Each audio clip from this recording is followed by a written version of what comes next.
This is TPI, the podcast. All right, welcome into another episode of TPI Talk. I'm Lizi Gwin, sitting with Dr. Jose Reyes. Welcome. Good to be here. Yeah, we're excited to have you back. So tell me first a little bit about yourself and your background here at Alex City Schools. Sure. We came here quite a while back, started at the middle school as the assistant principal. Dr. Tommy Bikes was the high school principal at the time, about to become the superintendent. So he hired me to go to the middle school. I was there with Tracy McGee, who was the principal at the time. From there, we applied for a principal's job at Stevens Elementary School and got that job and was principal there at Stevens for 3 years. Miss Julia Abrams was my assistant principal there. Had a great 3 years there. Did not have any interest to go anywhere, but I was asked to go to the high school. So they had an opening as the principal at Benjamin Russell. I was asked to take that position, and I did. Stayed there for 5 years. I was the principal for all 5 of those years, obviously, but the first 2 of those years I was also the athletic director. Oh, cool. So we spent a total of 11 years here in Alexander City.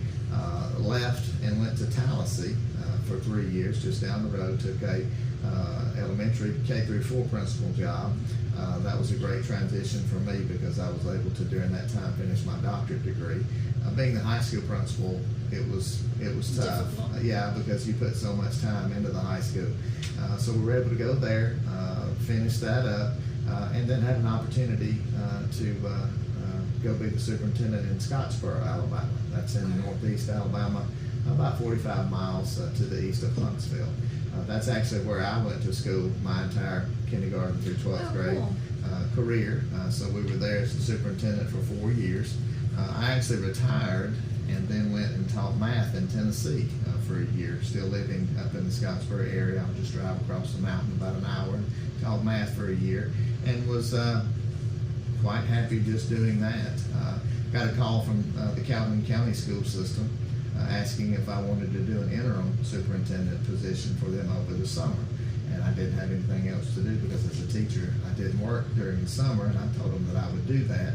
About 3 weeks in, they asked me if I would be interested in taking the permanent position as their superintendent, and of course I did like any good man would, and I asked my wife what she thought, and she was good with it.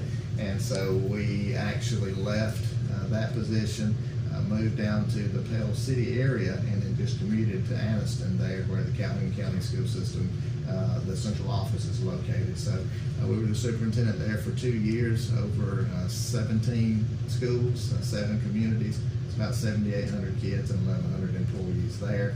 And then in March of this year, after Dr. Price announced her retirement, they reached out to me and asked of my interest in maybe coming back home.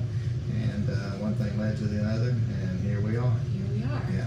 Good. And so what does it feel like, first of all, to come back home, to Alex? Well, I told my wife and I, we were riding around, and the first weekend we came down, got out, walked around downtown and those type of things, and I told her it felt like I'd never left.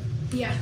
We were walking downtown, and people that we had known for the past 20 years, came up to us, talked to us, told us how glad they were we were back, and it was just like nothing ever changed, to be honest with you. Yeah, that's awesome. Yeah. So tell me a little bit about the superintendent role. Everyone kind of knows who the superintendent is, but not necessarily what the superintendent does. So tell me kind of, what does a day look like for you? Well, I think for me, a day, a week, especially at this time of year, consists of meeting with my administrative staff. That would be principals, assistant principals, and directors here at the central office, trying to make sure that everything is ready for the start of school. You can mingle in meetings throughout the days and throughout the weeks with local government, whether that be from the city of Alex City, whether that be from the county, many organizations that you deal with that contribute highly to what you do within the school system. For example, this past week I've met with Alexander City Arts Council. United Way has come to see me, the Alex City Schools Education Foundation. Went to a Bama Club meeting last Thursday night with the local Lake Martin Bama Club. So you're always meeting with constituents in the community, and when you're doing that, you're trying to obviously rally support for your school system. Yeah. And so what you try to do is make all those in order to get the people that need to be involved in helping push us forward. So, that's, we're watching over the budget. We do that quite a bit here along with the CSFO.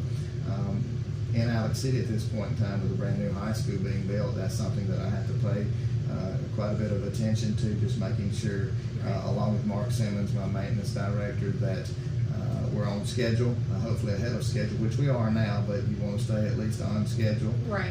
And just making sure that process is working as efficiently as possible. So, and then when school starts, one of the things that I think people would tell you about me, even when I was here just as a school site administrator, I was very visible in the schools and the classrooms with the students. So that's going to be a whole lot easier here than it was previously with 17 schools, 7 different communities. Right. Getting in the schools was tough where I was at. My goal there was once a month, but here with the 5 schools being so close, I'll be in each school at least once a week. I think it's important for the faculty and staff to see me. I think it's important for the students to see me as well. It just lets them know that it's important to me, and if it's important to me, if it's important to the leadership, I think what that does is tells those individuals who work for you and the students that, hey, what we're doing here is important. Yeah, that's awesome. So obviously we all know about the high school being built. What are some of the other big things going on in the Alex City school system that will be your main objectives coming up? Well, we have another project that's currently going on. That's an addition to the middle school. They're adding an additional wing there. Again, there are plans or discussions of plans of what we're going to do with all the buildings that we have. So that's part of a project that we're completing there. Not quite as expensive. It's about a $5 million project there, where the high school is about a $100 million project. So we certainly are doing some things differently at the high school with our schedule. Mr. Benefield's gone to a 5-block schedule. Oh, okay. So it's the same, but just a little different. They did a 4-block last year, and they're moving to a 5. So we're going to see how that works. And we've done it before, and it was very effective, and I think it will be again. I think one of the major things that we here and in every school system has to do and has to pay quite a bit of attention on is teacher retention, finding teachers. When people hear that, they say, well, people don't want to teach anymore. Well, this is not something that is not happening in every vocation. If you go and you ask the electricians and the plumbers and the police station and the firefighters, and it doesn't matter what vocation it is, everyone's searching for employees. So one of the things that we'll pay quite a bit of attention to early on is identifying, finding teachers, hiring those teachers, and then keeping those teachers. So culture and climate is going to be a big thing for me. I think, now obviously we as educators have to do our job, and we have to do it appropriately and in a manner that's going to help our kids. But at the same time, I think you can try as a leader to make the atmosphere where people want to be there. And so we're going to focus quite a bit on that here at the very beginning. And you guys have done a really good job so far of staffing, right? I mean, we have. The last board meeting, there wasn't that many openings. No, we still have one certified opening that we're looking for. Okay. Hopefully, that's a math position. Hopefully that will be filled in the next week and a half. But again, that's something that everyone's struggling with right now. When I first started out, I was a math teacher, and I interviewed at 12 different places before I got a job. Wow. And it's just not that way anymore. It's just tough to find people to take the job. So I tell people when I retire, I may go back across the line again with a math degree, and I'll have a job in about 5 seconds. Yes, you would. That's very true. So I guess to wrap things up, we're only a couple weeks, not even a couple weeks from school starting. What do you feel like is kind of the big thing that you need to accomplish here in the next 2 weeks in order to be ready for August 7th? Well, I think the staff has done a great job prior to me coming. I think Dr. Price did a good job closing out this past year, getting everyone ready for the summer. So for us coming in, it's just picking up that ball and just continuing to bounce it.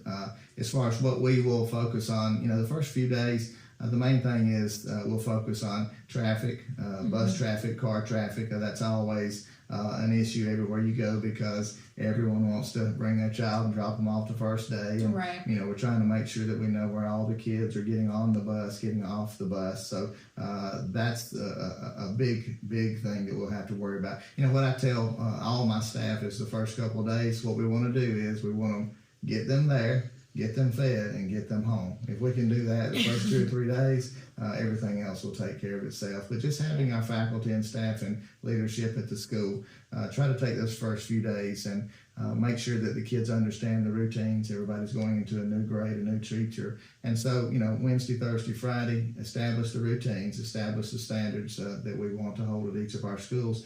And then hopefully the following Monday, the first full week, everybody will be on board and we'll be able to have school. Get started. Yep. Yeah, very cool. Lastly, as a new superintendent, for people that don't know you or aren't familiar with you, Sure. What's one thing that you would want people to know about you and how you plan to be the superintendent? Sure.